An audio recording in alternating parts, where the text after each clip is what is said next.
Hey y'all, my name's Crystal. Welcome back to the channel here. It's a book chat video today, and I've got, another weekly wrap up. Another week is gone, and so let's chat about what I got into this week. I had actually a very busy week this week. Work wise, was very busy, and I just came home. I just was really tired. So I didn't get a lot of physical book reading time in. Maybe got a half hour here, half hour there kind of thing in the evening, and I was just conked out, falling asleep on the couch. So it was just one of those weeks.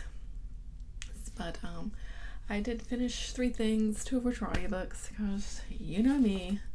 But let's get going. Let's just get right into it. So the first thing I finished up was Hammers on Bone by Cassandra Caw, and this is a short story, but not really a novella. I don't know. It's less than 100 pages, but it was a lot of fun. It is a story.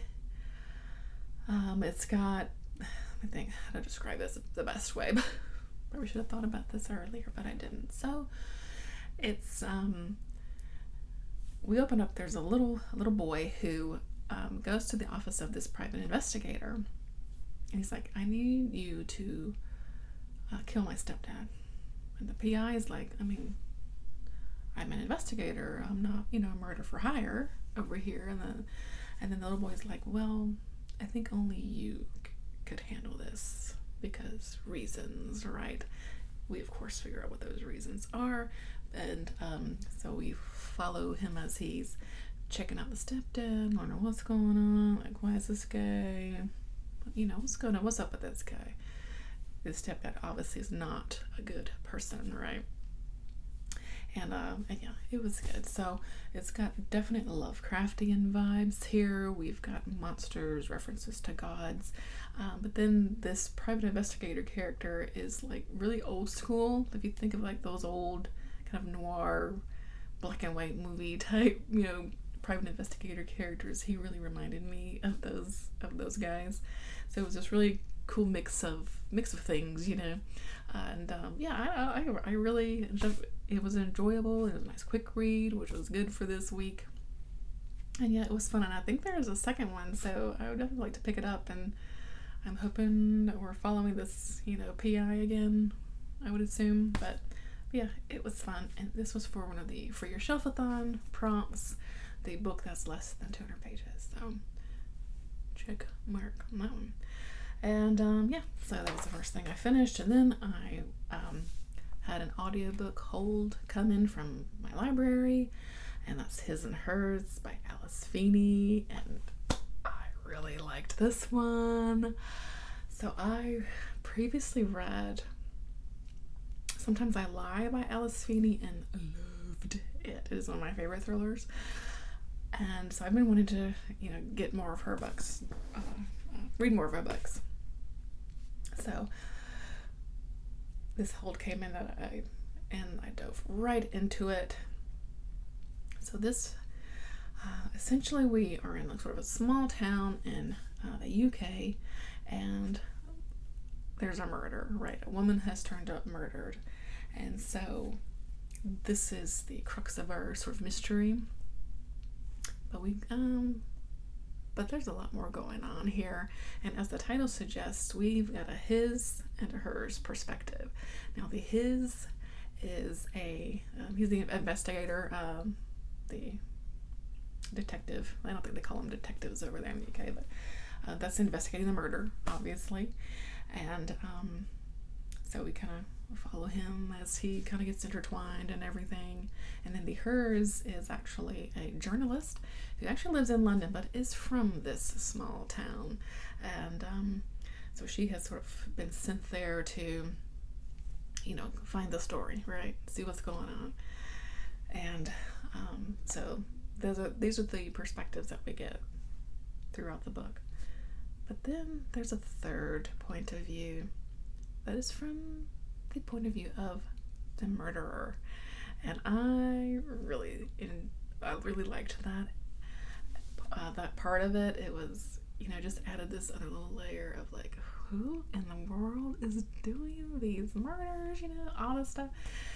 And then we go to the past through primarily the hers perspective, this journalist of going through the past of like when she was a teenager, and lots of secrets. I love some secrets, and how that's possibly tied into what's going on in the present. And it was so good, very twisty turny. Yeah, did not know who the murderer was. Totally, yep, threw me for the loop. And yeah, I really liked it. I am a Feeny fan for sure now, after reading a second that I really liked. So yeah, I'm a fan. And like I said, I listened to this on the audio, and his perspective was actually narrated by Richard Armitage. I mean, he did a fantastic job. I'm going to seek out, see if he's got any more audiobooks. He's got a wonderful narration voice. The female narrator did a great job as well, but yeah, Richard Armitage did a pretty good job there. So yeah, I liked this a lot. Really enjoyed it. So we'll go into my book 3 that I finished. I ended up also pulling this one up on audio. I do have an ebook copy as well, but like I said, my physical reading wasn't happening very much this week, so I said, let me just pull it up on audio and do it that way. And that's The Broken Girls, of course, by Simone St. James. And this is my book club pick for my little book club that I have, and yeah, and I like this one too. So I mean, I didn't read much, but I liked what I read, so that was good. And let's see. So this one is another, I really would call this more of a thriller, with some spooky undertones, and it's kind of like his and hers. It's got that like, we've got a mystery in the past, connected with a mystery in the present, that kind of thing. And there's actually the female lead in this story is a journalist also, or she writes for like a local magazine. This takes place in Vermont. And so the present day story is, we've got our main character, and I don't know, I can't even remember names, and I apologize, but I need to start writing that down so I remember. But anyway, like 20 years previously, like in the 1990s, her sister was murdered, and her body was found on the grounds of this sort of old boarding school called Idlewild. And she just is having a hard time of just like, not necessarily letting go, but just really, still thinking there's more to the story. And even though the murderer has been in prison and everything, but she's still struggling even 20 years later with, the murder of her sister. And so once she learns that someone has bought Idlewild and is going to refurbish it and turn it into a school again, she's like, oh man, why would someone want to do that, And so she starts investigating and trying to figure out, who's buying it, what's the purpose, all that kind of stuff. And she definitely learns some things along the way.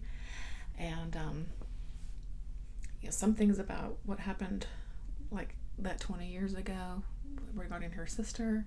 But we also get a whole different storyline of girls that lived at Idlewild and in the 1950s. I think 1950 was the year that we kind of focus on. And this group of maybe like 4 or 5 girls, I think they're 15 at the time. And at the time, Idlewild, it was a boarding school where really the more unwanted kind of girls were sent, or were like troublemakers, not the good girls, you know what I mean? And their experiences there weren't like the best and all of that. So, but we learn some things there, and we figure out there's a little bit of paranormal things going on as well at Idlewild. So this has a little bit of everything. It's we've got, again, that mysteries in the past that's connected to the mysteries in the present. We've got that paranormal, kind of twist on things, and again, lots of secrets. I love finding out secrets. So again, very enjoyable. I This is my second book by this author as well. I say I liked Sundown Motel maybe a little bit more. It was a little spookier for me, but I liked this one as well, and I would definitely recommend it if you've been thinking about reading it. It was good. I liked it a lot. So that was also for your shelf-a-thon prompt of the trick or treat prompt to read a romance or a thriller. I slotted that in for, of course, the thriller prompt. So again, check mark. So yeah, that's what I've finished for the week. I do have some things in progress. I did start the Sinister mix by Anne Boyer. I'm really reading a story a day kind of thing through this short story collection. And I don't even think I even read a story a day, just, like I said, just because there were some evenings I didn't. Yeah, I only read 4 of the stories so far. There were some evenings I didn't read anything at all. So, first impressions are very, very high for this. Most of these stories I've really loved, and several have been a gut punch. The first story itself, just right off the bat, was like, oh, a sucker punch. What's that one called? Family Portrait. Ooh, man. I really like Boyer's writing. It's like to the point, but also like, I'm not going to be nice. So I'm enjoying it so far. I also started The Invisible Life of Addy LaRue. This was my buddy read I'm reading with Kelly. I think she's decided to DNF it, which is fine. This is a slow moving book so far. I am up to maybe I listened to a little bit on my walk this morning, so we'll say, I don't know.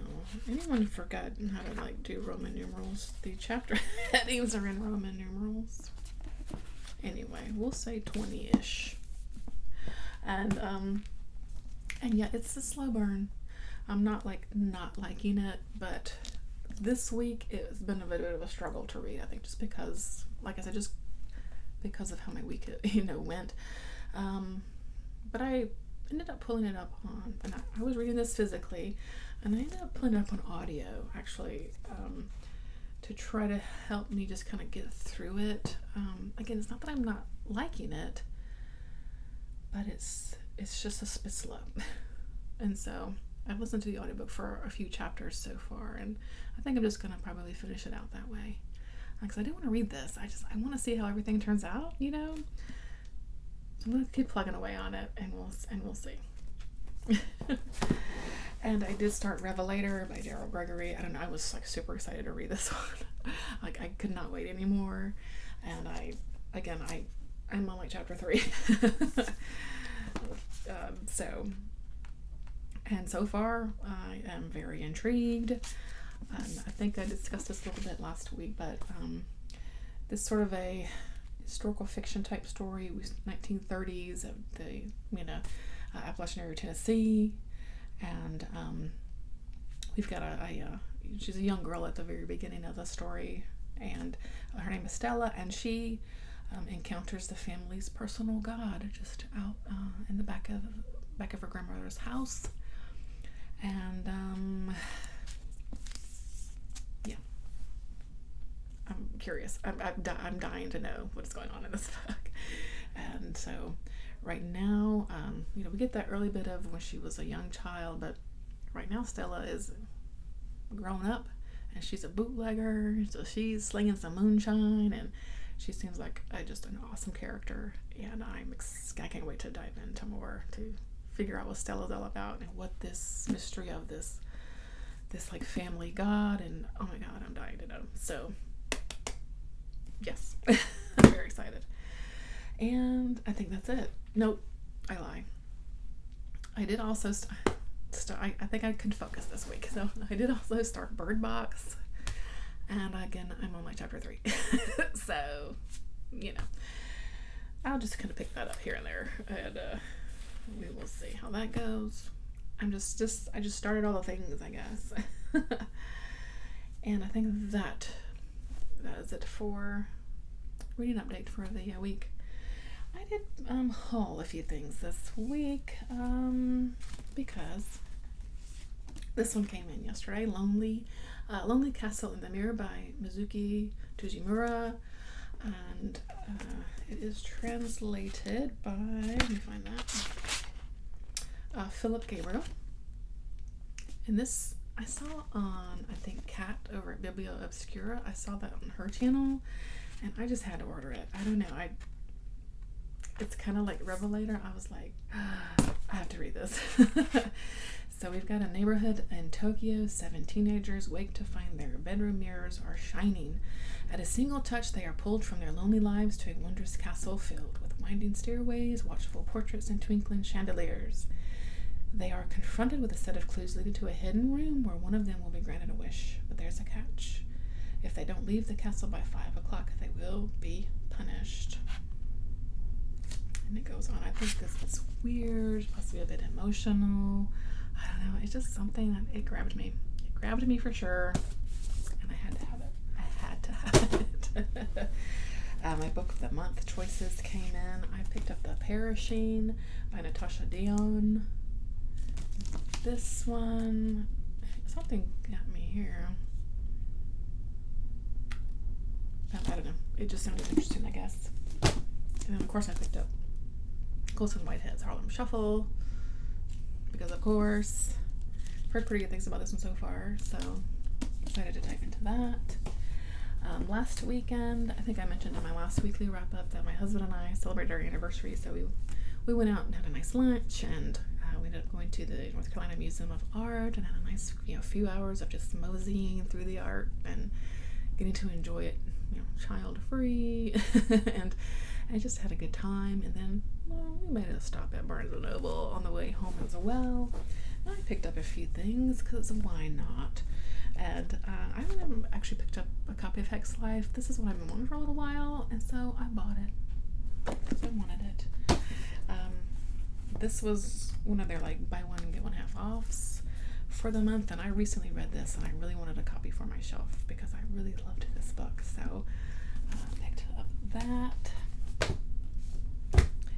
And then this was also for the buy one get one, A Ghost in a Black Girl's Throat by Kalisa Ray, and this is poetry, and I don't know, it sounded good in this cover.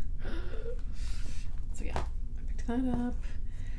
And I went for this one also, Of One Blood, or The Hidden Self by Pauline Hopkins. This is, a haunted library of horror classics. So this was written back in, I looked it up once, but I've forgotten, of course. Let me